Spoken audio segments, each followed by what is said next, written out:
Hi all, welcome back. അപ്പോൾ നമ്മൾ കഴിഞ്ഞ ദിവസം പഠിച്ചതിനെക്കുറിച്ച് ജസ്റ്റ് ഒന്ന് റിവൈസ് ചെയ്തിട്ട് നമുക്ക് ഇന്നത്തെ ടോപ്പിക്സ് സ്റ്റാർട്ട് ചെയ്യാം. എന്തൊക്കെയായിരുന്നു നമ്മൾ കഴിഞ്ഞ ദിവസം പഠിച്ചത്? റിസ്ക് എന്താണെന്ന് പഠിച്ചു, അൺസർട്ടനിറ്റി എന്താണെന്ന് പഠിച്ചു, അതുപോലെ തന്നെ റിസ്ക് മാനേജ്മെൻറ്റ്, ട്രഡീഷണൽ റിസ്ക് മാനേജ്മെൻറ്റും ഉണ്ട്. നമ്മൾ ഈ ഒരു സെക്ഷൻ്റെ പേരായിട്ടുള്ള എൻ്റർപ്രൈസ് റിസ്ക് മാനേജ്മെൻറ്റും, ഇതിനെക്കുറിച്ചൊരു ബേസിക്സ് നിങ്ങൾ പഠിച്ചില്ലേ? അത് കഴിഞ്ഞിട്ട് നമ്മൾ ഏറ്റവും ഇമ്പോർട്ടൻ്റ് ആയിട്ടുള്ള ടോപ്പിക്കായിരുന്നു കഴിഞ്ഞ ദിവസം കവർ ചെയ്തത്. ഏതായിരുന്നടാ? Types of risk. ഒരു 24 ടൈപ്സ് ഓഫ് റിസ്കിനെ കുറിച്ച് നമ്മൾ ഓൾറെഡി ഡിസ്കസ് ചെയ്തു. നിങ്ങൾക്കിനി ഈ ഒരു സിനേരിയോ തന്നു, ആ സിനേരിയോയിൽ നിന്നും ഏത് ടൈപ്പ് ഓഫ് റിസ്ക് ആണ് ചോദിച്ചത്, ആ ഒരു സിനേരിയോ പറഞ്ഞിരിക്കുന്നത് എന്ന് നിങ്ങൾക്കൊരു ക്വസ്റ്റ്യൻ വന്നാൽ അത് ആൻസർ ചെയ്യാൻ വേണ്ടിയിട്ടുള്ള ഡീറ്റെയിൽസ്, അതിൻ്റെ കോൺസെപ്റ്റാണ് നമ്മൾ കഴിഞ്ഞ വീഡിയോസിൽ ടൈപ്സ് ഓഫ് റിസ്കിൽ നോക്കിയത്. നിങ്ങൾ ആലോചിച്ചടാ, കുറേ ടൈപ്സ് ഓഫ് റിസ്കിനെ കുറിച്ച് നമ്മൾ പഠിച്ചു വെച്ചു. 24 ടൈപ്സ് നമുക്കറിയാം. അതുകൊണ്ട് വല്ല കാര്യമുണ്ടോ? നിങ്ങൾ ആരാണ്? ഒരു കമ്പനിയിലെ CRO അല്ലേ? ജസ്റ്റ് കുറേ ടൈപ്സ് അറിഞ്ഞതുകൊണ്ട് കാര്യമില്ല. നമ്മളെ സെക്ഷൻ്റെ പേര് തന്നെ എന്താ? Enterprise risk management. റിസ്കിനെ എന്ത് ചെയ്യുവാണ്? മാനേജ് ചെയ്യുവാണ്. അപ്പോൾ നമുക്ക് മാനേജ് ചെയ്യാൻ അറിയില്ല, അല്ലാതെ കുറേ ടൈപ്സ് ഓഫ് റിസ്ക് അറിയാം. അങ്ങനെ ഇരുന്നിട്ട് വല്ല കാര്യമുണ്ടോ? ഇല്ല. നമുക്കപ്പോൾ എന്ത് പഠിക്കണം? മാനേജ് ചെയ്യാനായിട്ട് പഠിക്കണം. നമ്മൾ ഇന്ന് പഠിക്കാൻ വേണ്ടി പോണത് അതാണ്. റിസ്കിനെ എങ്ങനെ മാനേജ് ചെയ്യാം. ഓക്കെ, റിസ്കിനെ എങ്ങനെ മാനേജ് ചെയ്യാം. നമ്മൾ പറയുമ്പോൾ കഴിഞ്ഞു, റിസ്ക് മാനേജ് ചെയ്തു എന്നുള്ള രീതിക്ക് പറയാം. പക്ഷെ അങ്ങനല്ല. ഒരു കമ്പനിയിൽ റിസ്കിനെ മാനേജ് ചെയ്യണമെങ്കിൽ കുറച്ച് പ്രോസസ്സുണ്ട്. കുറച്ചെന്ന് പറഞ്ഞാൽ ഏകദേശം അല്ലെങ്കിൽ കറക്റ്റ് പറയുവാണെങ്കിൽ 5 പ്രോസസ്സുണ്ട്. ഈ 5 പ്രോസസ്സ് പ്രോപ്പർലി ചെയ്താൽ മാത്രമേ നമുക്കൊരു റിസ്കിനെ മാനേജ് ചെയ്യാൻ വേണ്ടിയിട്ട് പറ്റുള്ളൂ. ഓക്കെ, അപ്പോൾ നമ്മൾ ഇന്ന് പഠിക്കാൻ വേണ്ടി പോകുന്നത് അതാണ്. ഈ 5 പ്രോസസ്സിനെ കുറിച്ചായിരിക്കും നമ്മൾ പഠിക്കാനായിട്ട് പോകുന്നത് ഈ വീഡിയോയിൽ. ഈ 5 പ്രോസസ്സിലെ ഫസ്റ്റ് പ്രോസസ്സ് അല്ലെ ഫസ്റ്റ് സ്റ്റെപ്പ് ആയിരിക്കും ഇൻ ഡീറ്റെയിൽ ആയിട്ട് നോക്കുന്നത്. നമുക്ക് ആദ്യം ഏതൊക്കെയാണ് ഈ 5 പ്രോസസ്സ് അല്ലെങ്കിൽ 5 സ്റ്റെപ്പ് എന്ന് നോക്കിയാലോ. ഫസ്റ്റ് വരുന്നതാണ് റിസ്ക് ഐഡൻറ്റിഫിക്കേഷൻ. എന്താണെന്ന് ഞാൻ ഈ വീഡിയോയിൽ ഇൻ ഡീറ്റെയിൽ ആയിട്ട് പറയുന്നുണ്ട്. സെക്കൻഡ് വൺ റിസ്ക് അസസ്മെൻറ്റ് എന്നാണ് second one. Third one is risk prioritisation. റിസ്കിനെ നമ്മൾ പ്രയോറിറ്റൈസേഷൻ ചെയ്യും. അതൊക്കെ നമുക്ക് ഇൻ ഡീറ്റെയിൽ ആയിട്ട് നോക്കാം, അതിൻ്റെ വീഡിയോയിൽ നോക്കാം. Fourth one is response planning. Fifth one, last one ആണ് റിസ്ക് മോണിറ്ററിങ്. ഇത്രയും സ്റ്റെപ്സിലൂടെ അല്ലെ ഇത്രയും പ്രോസസ്സിലൂടെ കടന്നു പോയിട്ടാണ് ഒരു കമ്പനിയിൽ, ഒരു ബിഗ് 4 പോലത്തെ വലിയ കമ്പനികളിൽ റിസ്കിനെ മാനേജ് ചെയ്യുന്നത്. ഓക്കെ, നമ്മളൊക്കെ റിസ്കിനെ കുറിച്ച് പഠിക്കുന്നതും അതാണ്. എങ്ങനെ റിസ്കിനെ മാനേജ് ചെയ്യാം എന്നുള്ളതല്ലേ പഠിക്കണ്ട. CRO അല്ലടാ, അപ്പോൾ അതറിഞ്ഞിരിക്കണ്ടേ. ഓക്കെ, നമുക്ക് സ്റ്റാർട്ട് ചെയ്യാം. ഫസ്റ്റ് സ്റ്റെപ്പായിട്ടുള്ള റിസ്ക് ഐഡൻറ്റിഫിക്കേഷനാണ് ഈ വീഡിയോയിൽ ഉണ്ടാവുക. ഓരോ വീഡിയോസിലും 5 വീഡിയോസിലായിരിക്കും ഉണ്ടായിരിക്കുക ഈ റിസ്ക് മാനേജ്മെൻറ്റ് പ്രോസസ്സിൽ. ഓരോ വീഡിയോസിലും നമുക്ക് ഓരോ സ്റ്റെപ്പ് പതിയെ പഠിച്ചു പോവാം, ഇൻ ഡീറ്റെയിൽ ആയിട്ട് തന്നെ പഠിച്ചു പോവാം. നമുക്കെന്നാൽ സ്റ്റാർട്ട് ചെയ്യാം. First step risk identification. എല്ലാം ഓരോ സ്റ്റെപ്പിനെ കുറിച്ച് ആ പേരിൽ നിന്ന് മനസ്സിലാക്കുക. ഞാൻ എപ്പോഴും പറയുന്ന കാര്യമാണ്, ഒരു പേര് കേട്ടാൽ അല്ലെങ്കിൽ ഒരു ക്വസ്റ്റ്യൻ കണ്ടാൽ അതുമായിട്ട് കണക്ട് ചെയ്യാൻ പറ്റണം. എന്താണ് അതിൻ്റെ കോൺസെപ്റ്റ് എന്നുള്ളത്. എന്താണ് റിസ്ക് ഐഡൻറ്റിഫിക്കേഷൻ? റിസ്കിനെ പ്രോപ്പർലി മനസ്സിലാക്കുക. കമ്പനിയിൽ കുറേ റിസ്ക്കുകൾ വരും, നമ്മൾ അതിനെയൊക്കെ മാനേജ് ചെയ്യണം. ഫസ്റ്റ് നമുക്ക് അതിനകത്ത് എന്താ വേണ്ട? എന്തൊക്കെയാണ് ആ വരുന്ന റിസ്ക് എന്നറിയണ്ടേ? അതിനെയാണ് റിസ്ക് ഐഡൻറ്റിഫിക്കേഷൻ എന്ന് പറയുന്നത്. ഓക്കെ അല്ലേ? ആലോചിച്ച് നോക്കിയാൽ കമ്പനിയിൽ വരുന്ന ഓരോ റിസ്ക്കുകളും അല്ലെ എന്തെല്ലാം റിസ്ക്കുകളുണ്ടോ അതിനെല്ലാം നമ്മൾ എന്ത് ചെയ്യണം? ഐഡൻറ്റിഫൈ ചെയ്യണം. ഐഡൻറ്റിഫൈ ചെയ്യാതെ നമ്മൾ എങ്ങനെ മാനേജ് ചെയ്യുന്നത്? അപ്പോൾ ഫസ്റ്റ് സ്റ്റെപ്പാണ് അല്ലെ ഫസ്റ്റ് പ്രോസസ്സാണ് റിസ്ക് ഐഡൻറ്റിഫിക്കേഷൻ. നമുക്ക് എന്താണ് ഇവിടെ എഴുതിയേക്കുന്നത് നോക്കിയാലോ. Risk identification is the first step in the risk management process. Already പറഞ്ഞു. Where management under the board oversight.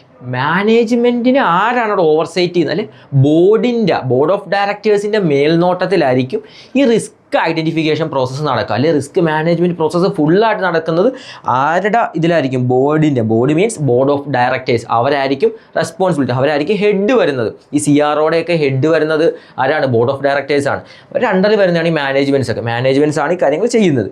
Okay, examines the companies internal operation. കമ്പനിയുടെ ഇൻറ്റേർണൽ ഓപ്പറേഷൻ, അതുപോലെ തന്നെ external environment and existing controls to identify possible events that could prevent the organization from achieving its objectives.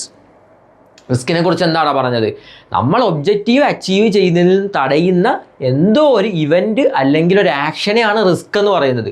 അത് തന്നെയാണ് ഇവിടെ പറഞ്ഞത്. നമ്മളെ ഒബ്ജക്റ്റീവിൽ നിന്നും കമ്പനിയെ പ്രിവെൻറ്റ് ചെയ്യുന്ന ഇവൻറ്റുകളെ എന്ത് ചെയ്യണം? കണ്ടുപിടിക്കണം. ഫസ്റ്റ് കണ്ടുപിടിക്കുക അല്ലെ ഐഡൻറ്റിഫൈ ചെയ്യുക. അത് എവിടെ നിന്നൊക്കെ ഉണ്ടാവാം? ഇൻറ്റേർണൽ ഓപ്പറേഷൻ, കമ്പനിയുടെ ഉള്ളിലുള്ള ഓപ്പറേഷൻസ് മൂലം ഉണ്ടാവാം. അവിടെ എന്തെങ്കിലും ഒരു പ്രശ്നം, നമ്മൾ ഓപ്പറേഷണൽ റിസ്ക് ഒക്കെ പഠിച്ചതല്ലടാ, അത് കമ്പനിയുടെ ഇൻറ്റേർണൽ ഓപ്പറേഷനകത്ത് വരുന്ന പ്രശ്നമല്ലേ. അപ്പോൾ അങ്ങനെ എന്തെങ്കിലും ഉണ്ടോ നോക്കണം. അതുപോലെ തന്നെ എക്സ്റ്റേണൽ എൻവയോൺമെൻറ്റ്, എക്സ്റ്റേണൽ പുറമെ, കമ്പനിയുടെ ഉള്ളിലല്ല കമ്പനിയുടെ പുറമെ എന്തെങ്കിലും പ്രശ്നം, അതായത് നമ്മളെ എക്കണോമിക്കൽ റിസ്ക്, അതുപോലെ പൊളിറ്റിക്കൽ റിസ്ക്, ഇതൊക്കെ കമ്പനിക്ക് മാത്രമല്ല പുറത്തുള്ള കാര്യങ്ങളല്ലേ, അതുപോലത്തെ എന്തെങ്കിലും കാര്യങ്ങളുണ്ടോ എന്ന് നോക്കണം. അത് കഴിഞ്ഞിട്ട് എക്സിസ്റ്റിംഗ് കൺട്രോൾസ്, നമ്മളെ കമ്പനീസിൽ കൺട്രോൾസ് ഉണ്ടായിരിക്കും, ഇൻറ്റേർണൽ കൺട്രോൾസ് എന്നൊക്കെ പറയും. ഈ കൺട്രോൾസ് കാര്യങ്ങൾ പ്രോപ്പർ അല്ല എങ്കിൽ എന്താ പ്രശ്നം, അവിടെ റിസ്ക് ഉണ്ടാവാനുള്ള ചാൻസ് ഇല്ലേ.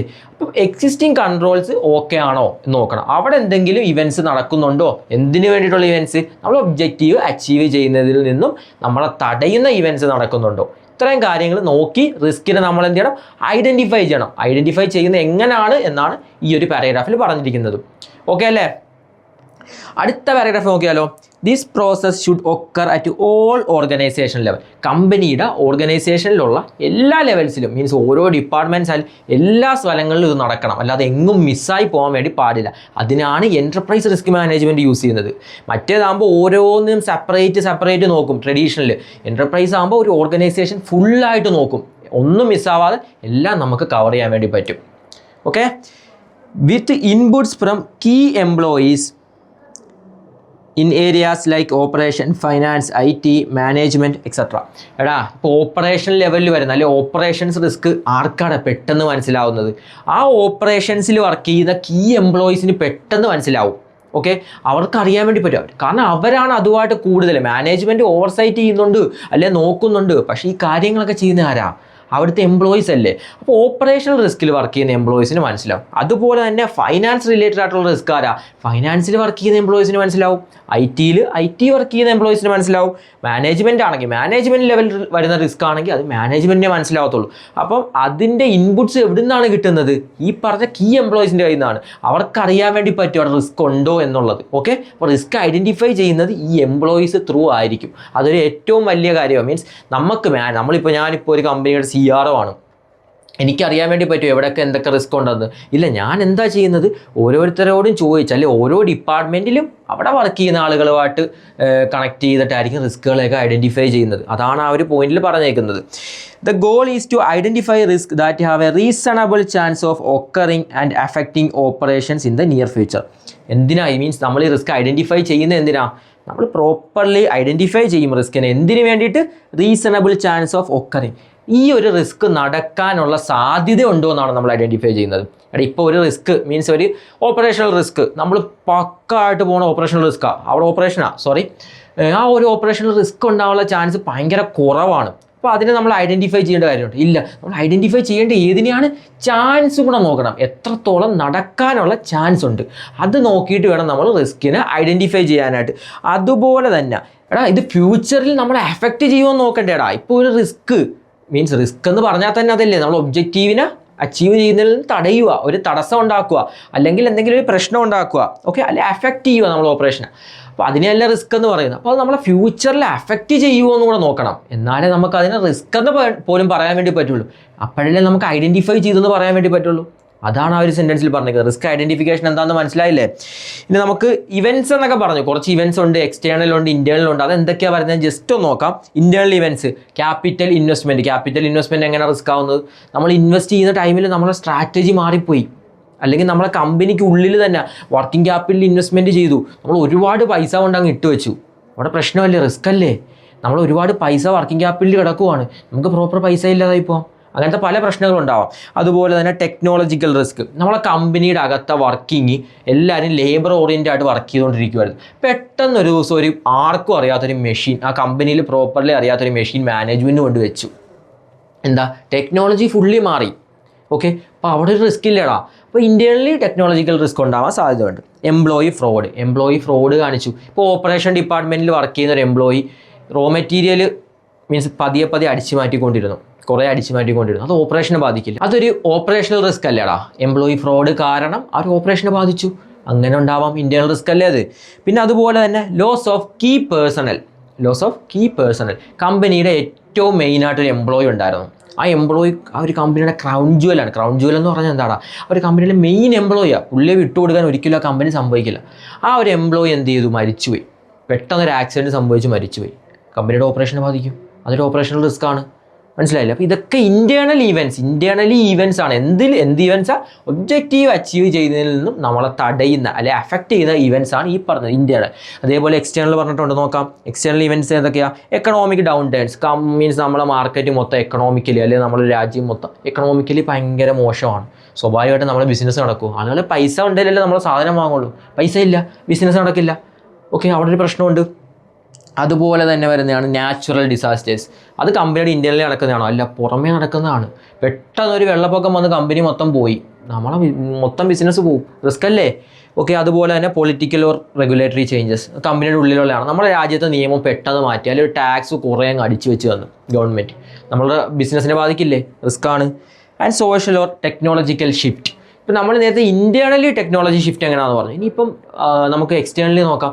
നമ്മൾ നല്ല രീതിയിൽ ടെക്നോളജിക്കലി വർക്ക് ചെയ്തുകൊണ്ടിരിക്കുന്ന ടൈമിൽ നമ്മളെ കോമ്പറ്റീറ്റേഴ്സ് എല്ലാം നമ്മളെക്കാട്ടിൽ അഡ്വാൻസ്ഡ് ആയിട്ടുള്ള ടെക്നോളജി വെച്ചിട്ട് അവർ വർക്ക് ചെയ്യാൻ വേണ്ടി തുടങ്ങി. അവർ കൂടുതൽ മീൻസ് കുറഞ്ഞ പൈസയിൽ പ്രൊഡ്യൂസ് ചെയ്യാൻ വേണ്ടി പറ്റി, അവർക്ക് കോസ്റ്റ് കുറയ്ക്കാൻ വേണ്ടി പറ്റി. സ്വാഭാവികമായിട്ടും സെല്ലിംഗ് പ്രൈസ് ഒക്കെ കുറച്ച് അവർ നല്ല പ്രോഫിറ്റ് ഉണ്ടാക്കാൻ വേണ്ടി തുടങ്ങി. നമ്മളെ ബിസിനസ്സിനെ ബാധിക്കില്ലേ? നമ്മളിപ്പോഴും ടെക്നോളജി ഔട്ടാണ്, പുറകിലാണ്. അത് കാരണം നമ്മളെ ബിസിനസ് പ്രോപ്പർലി നടക്കുന്നില്ല. അതൊരു എക്സ്റ്റേണൽ റിസ്ക് അല്ലേ? എക്സ്റ്റേണൽ ഇവൻ്റ് അല്ലേ? ഓക്കെ, അതാണ് അവിടെ പറഞ്ഞിരിക്കുന്നത്. അപ്പോൾ ഒരു ഐഡിയ കിട്ടിയില്ലേ? മീൻസ് റിസ്ക് ഐഡൻറ്റിഫിക്കേഷൻ എന്താണെന്നുള്ളത്.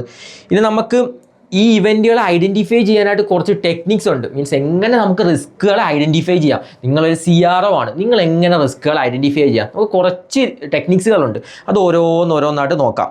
ഫസ്റ്റ് വണ്ണാണ് brainstorming sessions. Brainstorming നമ്മളെ ചൂഴ്ന്നെടുക്കുക എന്നൊക്കെ പറയും. ഓക്കെ, നമ്മൾ നോക്കാം എന്താ എഴുതിയേക്കുന്നത്. These are meetings where employees and management discuss risk related to their areas of responsibility. Participants share ideas and develop possible solutions through open dialogue and collaboration. എന്താണ് പറഞ്ഞേക്കുന്നത്? ഞാൻ നേരത്തെ പറഞ്ഞു, ഓപ്പറേഷണൽ ഡിപ്പാർട്ട്മെൻറ്റിൽ വർക്ക് ചെയ്യുന്നവർക്ക് ഓപ്പറേഷണൽ റിസ്ക്കുകൾ പെട്ടെന്ന് മനസ്സിലാവും. അവരുമായിട്ട് ഒന്ന് ഇരുന്ന് നോക്കിക്കഴിഞ്ഞാൽ പെട്ടെന്ന് മനസ്സിലാവും. ഈ CRO അല്ലെങ്കിൽ ഈ മാനേജ്മെൻ്റ് ഒക്കെ എന്ത് ചെയ്യും? ഇതേപോലെ ഓരോ ഏരിയാസിലും വർക്ക് ചെയ്യുന്ന ആളുകളുമായിട്ട് മീറ്റിങ്സും അവരുമായിട്ട് പോയി സംസാരിച്ച് അവരുടെ ചൂഴ്ന്നെടുക്കും. എന്തൊക്കെ പ്രശ്നങ്ങളാണ് അവിടെ ഉള്ളത്, അവിടെ എന്തൊക്കെ റിസ്ക്കുകളാണ് ഉള്ളത്. ഓക്കെ, അതാണ് ബ്രെയിൻ സ്റ്റോമിംഗ് എന്ന് പറയുന്നത്. ആ ഒരു ഏരിയയിൽ വർക്ക് ചെയ്യുന്ന ആളുകളുമായിട്ട് പോയി റിലേറ്റ് ചെയ്തിട്ട് അവരുടെ കയ്യിൽ നിന്ന് തന്നെ ഐഡിയാസും വാങ്ങും. എങ്ങനെ ഇത് സോൾവ് ചെയ്യാമെന്നും റിസ്ക് മാനേജ്മെൻറ്റ് എങ്ങനെ ചെയ്യണമെന്ന് പറയുന്ന ഐഡിയാസ് വാങ്ങും. കാരണം അവർക്കാണ് അത് നമ്മുടെ മാനേജേഴ്സിനെക്കാട്ടിലും കൂടുതൽ നന്നായിട്ട് അറിയുന്നത്. അവരാണ് അവിടെ വർക്ക് ചെയ്യുന്നത്. ഓക്കെ അല്ലേ?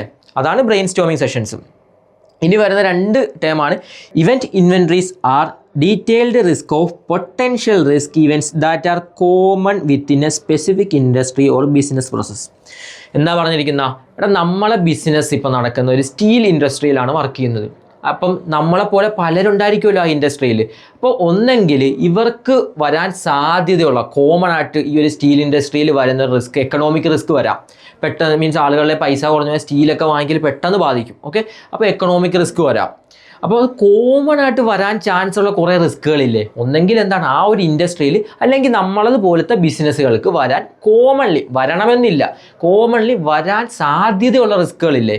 കഴിഞ്ഞ പ്രാവശ്യം വന്നതാവാം, മീൻസ് നോർമലി വരുന്നതാവാം, ചിലപ്പോൾ ഇനി ഫ്യൂച്ചറിൽ വരാൻ സാധ്യതയുള്ളതാവാം. അപ്പം അങ്ങനത്തെ റിസ്ക്കുകളെല്ലാം നമ്മൾ പോയി കളക്ട് ചെയ്യും. മീൻസ് നമ്മളെ കോമ്പറ്റീറ്റേഴ്സിന് വന്നെടുക്കും. ഇനി ഫ്യൂച്ചറിലേക്ക് വരാനുള്ളതിനെ കുറിച്ചൊക്കെ പഠിച്ച് അങ്ങനെ നമ്മൾ ഐഡൻറ്റിഫൈ ചെയ്തിട്ട് എന്ത് ചെയ്യും? അതിൻ്റെ ഒരു ലിസ്റ്റ് ക്രിയേറ്റ് ചെയ്യും. അതിനെയാണ് ഇവൻറ്റ് ഇൻവെൻറ്ററീസ് എന്ന് പറയുന്നത്.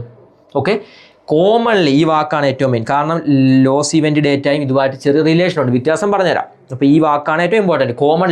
കോമൺലി വരാൻ സാധ്യതയുള്ളത് ആർക്കാണ്? ആ ഒരു സ്പെസിഫിക് ഇൻഡസ്ട്രിക്ക് അല്ലെങ്കിൽ അതേപോലത്തെ ബിസിനസ്സുകൾക്ക് വരാൻ സാധ്യതയുള്ള റിസ്ക്കുകളെ ലിസ്റ്റ് എടുക്കും. അതിനെയാണ് ഇവൻറ്റ് ഇൻവെൻട്രീസ് എന്ന് പറയുന്നത്. അടുത്തത് നോക്കാം. Loss event data refers to records or database of actual loss events that have occurred either within the company or across the industry.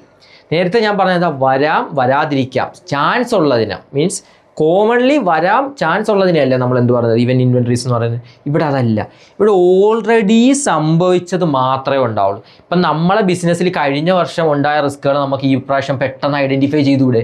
ഇങ്ങനൊരു റിസ്ക് കഴിഞ്ഞ പ്രാവശ്യം ഉണ്ടായി, നമുക്കറിയാം. കാരണം എന്താ? ഓൾറെഡി ഒക്കറാണ്. അതേപോലെ തന്നെ നമ്മളെ പോലത്തെ കോമ്പറ്റീറ്റേഴ്സ്, സെയിം ഇൻഡസ്ട്രിയിലുള്ള പല കോമ്പറ്റീറ്റേഴ്സിന് വന്ന റിസ്ക്കുകൾ നമുക്ക് എന്ത് ചെയ്യാം? പെട്ടെന്ന് നമുക്ക് എന്ത് ചെയ്യാൻ വേണ്ടി പറ്റും? കണ്ടുപിടിക്കാൻ വേണ്ടി പറ്റും. കാരണം എന്താ? അവർക്കിത് വന്നിട്ടുണ്ട്, നമ്മളെപ്പോലെ വർക്ക് ചെയ്യുന്നവരവർ. അപ്പോൾ ഓൾറെഡി സംഭവിച്ച ഒക്കർ ചെയ്ത റിസ്ക്കുകളുടെ റെക്കോർഡ്സിനെ അല്ലെങ്കിൽ ഡേറ്റാബേസിനെയാണ് എന്ത് പറയുന്നത്? ലോസ് ഇവൻറ്റ് ഡേറ്റ എന്ന് പറയുന്നത്. നമുക്ക് അടുത്തത് നോക്കിയാലോ, ഇൻ്റർവ്യൂസ് ആൻഡ് സെൽഫ് അസസ്മെൻറ്റ്. ഒന്നുമില്ലടാ, ഞാൻ നേരത്തെ പറഞ്ഞതുപോലെ ഓപ്പറേഷണൽ ഡിപ്പാർട്ട്മെൻറ്റിലെ ആളുകളുമായിട്ട് പോയിട്ട് ഇൻ്റർവ്യൂസ് നടത്തും, അവരുടെ കയ്യിൽ നിന്ന് ഐഡിയാസ് വാങ്ങിക്കും. അത് തന്നെയാണ് interviews are qualitative risk identification technique. ക്വാളിറ്റേറ്റീവും ക്വാണ്ടിറ്റേറ്റീവും എന്താ? ക്വാണ്ടിറ്റേറ്റീവ് നമുക്ക് ന്യൂമറിക്കലി കാണിക്കാൻ വേണ്ടി പറ്റും, ക്വാളിറ്റേറ്റീവ് അങ്ങനെയല്ല, ന്യൂമറിക്കലി നമ്മൾ നോക്കുന്നില്ല. അല്ലാതെ അവർക്ക് ഒരു കാര്യങ്ങൾ ക്വാണ്ടിറ്റേറ്റീവ് ടേംസിൽ കാണിക്കാത്ത റിസ്ക് ഐഡൻറ്റിഫിക്കേഷൻ മെത്തേഡിനെയാണ് ഇൻ്റർവ്യൂസ് എന്ന് പറയുന്നത്. നമ്മളവിടെ ഇവാലുവേഷൻ അല്ല, അവരുമായിട്ട് സംസാരിച്ച് എത്രത്തോളം നഷ്ടം ഉണ്ടാവും എന്നല്ല നോക്കുന്നത്, ഒരു ന്യൂമറിക്കലി അല്ല നോക്കുന്നത്, അല്ലാതെ അവരുടെ ഐഡിയാസ് വെച്ചിട്ടാണ് നമ്മൾ നോക്കുന്നത്. Where management and employees are question to identify potential risk. Okay, managements എന്ത് ചെയ്യടാ, എംപ്ലോയീസിനാ ക്വസ്റ്റ്യൻസ് കൊടുക്കും. ഈ നമ്മൾ ഇൻ്റർവ്യൂ ചെയ്യുമ്പോൾ എങ്ങനെ നമ്മൾ ഓരോ ക്വസ്റ്റ്യൻസ് ചോദിക്കില്ലേ, ഈ ക്വസ്റ്റ്യൻസ് കൊടുത്തിട്ട് എന്ത് ചെയ്യും, അവിടെ ഉണ്ടാവാൻ സാധ്യതയുള്ള പൊട്ടൻഷ്യൽ റിസ്കിനെ ഐഡൻറ്റിഫൈ ചെയ്യും. That may affect the achievement of organisational objective. The റിസ്കിൻ്റെ എക്സ്പ്ലനേഷൻ അല്ലേ ആ പറഞ്ഞേക്കുന്നത്, ഒബ്ജക്റ്റീവ്സിനെ അച്ചീവ് ചെയ്യുന്നതിനെ അഫക്റ്റ് ചെയ്യും, അതല്ലേ റിസ്ക്. അതെങ്ങനെ മനസ്സിലാക്കി, എംപ്ലോയീസിനെ നമ്മളെ മാനേജ്മെൻറ്റ് ക്വസ്റ്റ്യൻസ് കൊടുത്തു, അല്ലെങ്കിൽ ഇൻ്റർവ്യൂ നടത്തിയിട്ട് മനസ്സിലാക്കി. അതാണ് ഇൻ്റർവ്യൂസ് എന്ന് പറയുന്നത്. Each business units evaluate its own risk management capabilities and submit a self-assessment report to the risk management coordinator. Self assessment ഒന്നുമില്ല, നേരത്തെ ഇൻ്റർവ്യൂ നടത്തി, ഇവിടെ എന്ത് ചെയ്യും, ഓരോ ഡിപ്പാർട്ട്മെൻറ്റും അവരായിട്ട് തന്നെ സെൽഫായിട്ട് തന്നെ എന്ത് ചെയ്യും, ഇവിടെ അവരൊരു ഇവാലുവേഷൻ നടത്തും. ഓക്കെ, ഇവാലുവേഷൻ നടത്തും, അവർക്ക് എന്തൊക്കെ റിസ്ക് ഉണ്ടാവാനുള്ള ചാൻസ് ഉണ്ട്, അങ്ങനത്തെ കാര്യങ്ങളൊക്കെ പ്രോപ്പർലി ഇവാലുവേഷൻ നടത്തിയിട്ട് എന്ത് ചെയ്യും, ഒരു സെൽഫ് അസസ്മെൻറ്റ് റിപ്പോർട്ട്സ് കൊടുക്കും. ആർക്ക്? മാനേജ്മെൻറ്റിന്, അല്ലെങ്കിൽ CROയ്ക്ക്, റിസ്ക് മാനേജ്മെൻറ്റ് കോർഡിനേറ്റർ അല്ലെ CRO എന്നൊക്കെ പറയാം. ഓക്കെ, സെൽഫായിട്ട് തന്നെ നടത്തിയിട്ട് മാനേജ്മെൻറ്റിന് കൈമാറും. സെൽഫ് അസസ്മെൻറ്റ് പേര് തന്നെ ഉണ്ട്. അടുത്തത് നോക്കിയാലോ, ഫെസിലിറ്റേറ്റഡ് വർക്ക്ഷോപ്സ് നോക്കാം.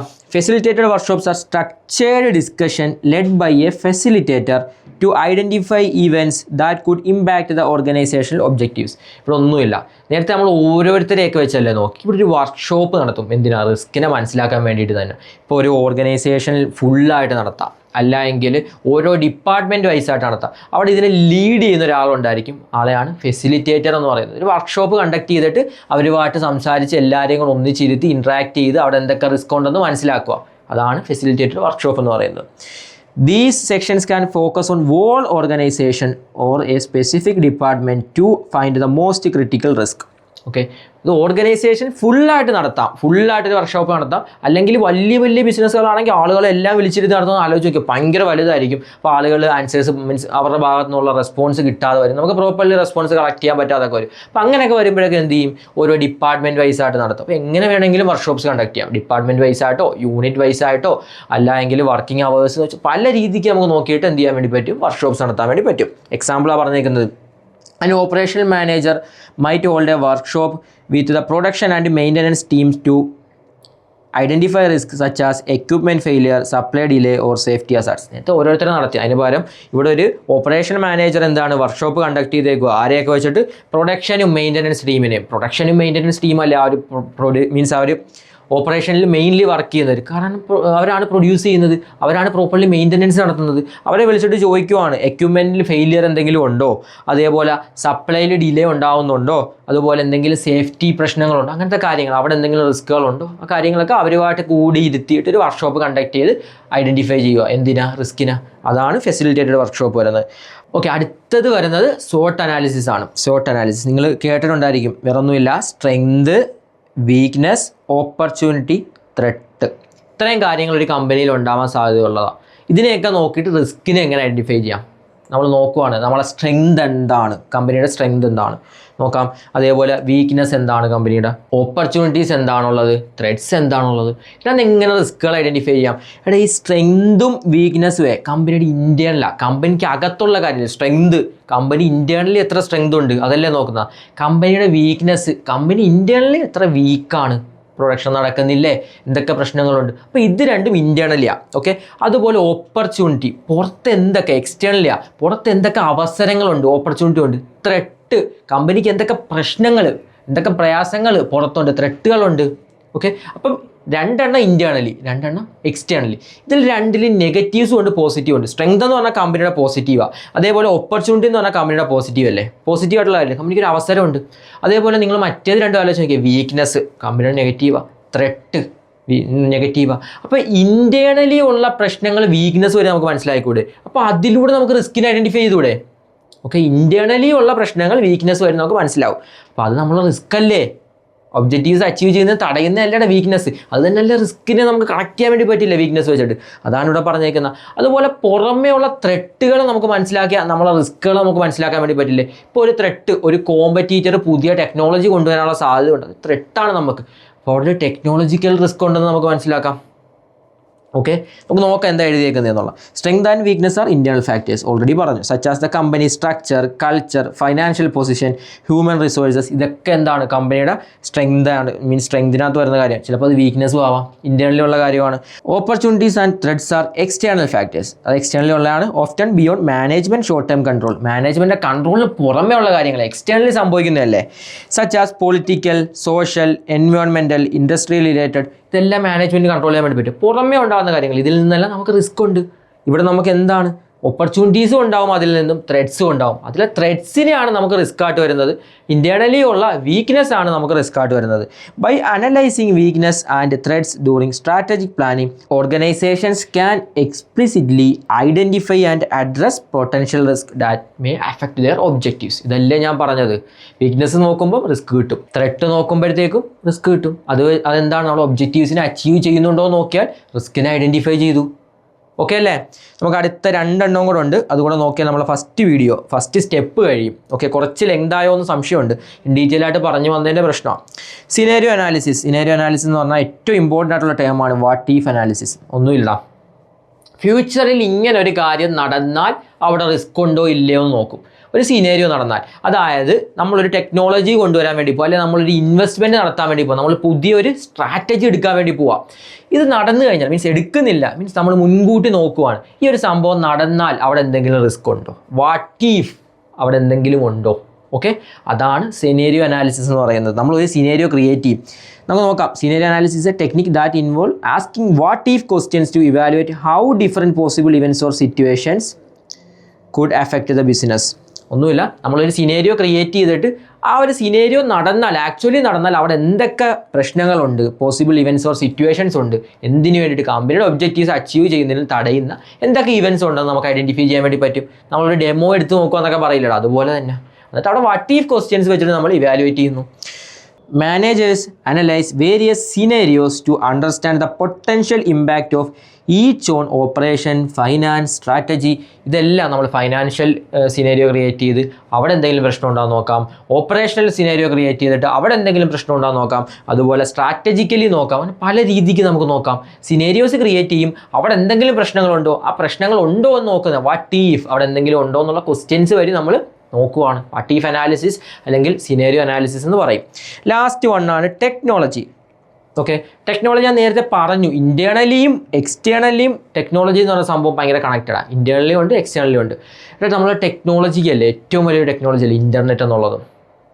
ഓക്കെ, അതുപോലെ തന്നെ കമ്പനി ഇൻ്റർനെറ്റ് എന്താണ് എക്സ്റ്റേണലി വരുന്നതാണ്. ഓക്കെ, അതുപോലെ കമ്പനിക്ക് ഇൻറ്റേർണലി ഉണ്ട് ഇൻട്രാനെറ്റ് എന്ന് പറയും. ഇൻ്റർനെറ്റിൻ്റെ ഒരു ഷോർട്ടർ വേർഷനൊക്കെയാണ് ഇൻട്രാനെറ്റ്. ഞാൻ എക്സാമ്പിൾ മാത്രമായി പറഞ്ഞത്, ഇത് മാത്രമല്ല ടെക്നോളജി. അപ്പം ഇതിനകത്ത് എന്തെങ്കിലും റിസ്ക്കുകളോ കാര്യങ്ങളോ ഉണ്ടോ നമുക്ക് നോക്കിക്കൂടെ, അത് വെച്ചിട്ട് നോക്കിക്കൂടെ. നമുക്ക് നോക്കാം എന്താ ഇവിടെ എഴുതിയേക്കുന്നത്. Technology helps in both internal and external communication of risk related information. നമുക്ക് കമ്മ്യൂണിക്കേറ്റ് ചെയ്യാം. CROക്ക് എന്താ വേണ്ടത്, റിസ്കിനെ കണ്ടുപിടിക്കണം. അത് ഇൻറ്റേർണലി കമ്മ്യൂണിക്കേറ്റ് ചെയ്ത് കണ്ടുപിടിക്കാം, എക്സ്റ്റേണലി കമ്മ്യൂണിക്കേറ്റ് ചെയ്ത് കണ്ടുപിടിക്കാം. ഓക്കെ, അപ്പോൾ ഇൻറ്റേർണലി നമ്മൾ എന്ത് യൂസ് ചെയ്യും, ഇൻറ്റേർണലി യൂസ് ചെയ്യുന്ന ടെക്നോളജിയാണ് ഇൻട്രാനെറ്റ് എന്ന് പറയും. Okay, intranet company can use their intranet to share risk management practice. അവർക്ക് ഇൻട്രാനെറ്റ് യൂസ് ചെയ്തിട്ട് എന്ത് ചെയ്യാം, റിസ്ക് മാനേജ്മെൻറ്റ് പ്രാക്ടീസസ് അല്ലെങ്കിൽ റിസ്ക്കുകളെ കുറിച്ചൊക്കെ അറിയുവാണെങ്കിൽ എന്ത് ചെയ്യാം, കമ്മ്യൂണിക്കേറ്റ് ചെയ്യാം. Such as check list, procedures among different units. ഇങ്ങനത്തെ കാര്യങ്ങളൊക്കെ വെച്ചിട്ട് നമുക്ക് എന്ത് ചെയ്യാം, പല യൂണിറ്റ്സുകൾക്ക് അല്ലെങ്കിൽ പല ഡിപ്പാർട്ട്മെൻറ്റ്സുകൾക്ക് തമ്മിൽ കമ്മ്യൂണിക്കേറ്റ് ചെയ്യാനുള്ള സിസ്റ്റത്തിനെയാണ് ടെക്നോളജി യൂസ് ചെയ്ത് നമ്മൾ ചെയ്യുന്നു. ഇൻട്രാനെറ്റ് ഒരു എക്സാമ്പിളാണ്. ഓക്കെ, അതുപോലെ തന്നെ എക്സ്റ്റേണലി ചെയ്യാം. നമ്മളെ ബിസിനസ്സുമായിട്ട് റിലേറ്റ് ചെയ്തേക്കുന്ന ആളുകളുമായിട്ട് നമുക്ക് കമ്മ്യൂണിക്കേറ്റ് ചെയ്യാം. നമ്മൾ ഒരേ ഇൻഡസ്ട്രിയിലുള്ള ആളുകളുമായിട്ട് കമ്മ്യൂണിക്കേറ്റ് ചെയ്ത് നമുക്ക് ഒന്നിച്ച് നിന്ന് റിസ്ക്കുകൾ കണ്ടുപിടിക്കാം. അതിനെന്ത് യൂസ് ചെയ്യാൻ വേണ്ടി പറ്റും, ഇൻ്റർനെറ്റ് യൂസ് ചെയ്യാൻ വേണ്ടി പറ്റും. അതൊരു ടെക്നോളജി അല്ലേ. Okay, externally technology can be used to monitor the internet for potential risk related to the company's product, services or reputation. കമ്പനിയിലെ പ്രൊഡക്റ്റിലോ സർവീസിലോ എന്തെങ്കിലും റെപ്യൂട്ടേഷനിലോ ഒക്കെ ബാധിക്കുന്ന റിസ്ക്കുകളുണ്ടോ എന്ന് നമുക്ക് ഇൻ്റർനെറ്റ് പോലത്തെ ടെക്നോളജീസ് യൂസ് ചെയ്ത് എക്സ്റ്റേണലി നമുക്ക് റിസ്ക്കുകൾ ഐഡൻറ്റിഫൈ ചെയ്യാനായിട്ട് പറ്റും. ഇത്രയുമാണ് റിസ്ക് ഐഡൻറ്റിഫിക്കേഷനിൽ വരുന്നത്. നമുക്ക് കുറച്ച് ലെങ്തായി പോയിട്ടുണ്ട്. എങ്ങനെയൊക്കെ നമുക്ക് റിസ്ക് ഐഡൻറ്റിഫിക്കേഷൻ ചെയ്യാൻ വേണ്ടി പറ്റും അതിൻ്റെ കുറച്ച് ടെക്നിക്സുകളും ഈ വീഡിയോയിൽ ഡിസ്കസ് ചെയ്തു. അപ്പോൾ എല്ലാവർക്കും മനസ്സിലായെന്ന് വിചാരിക്കും. എന്തെങ്കിലും ഡൗട്ട്സ് ഉണ്ടെങ്കിൽ കമ്മ്യൂണിക്കേറ്റ് ചെയ്യുക. നമുക്ക് അടുത്ത വീഡിയോയിൽ അടുത്ത പ്രോസസ്സുമായിട്ട് കാണാം. Okay, by.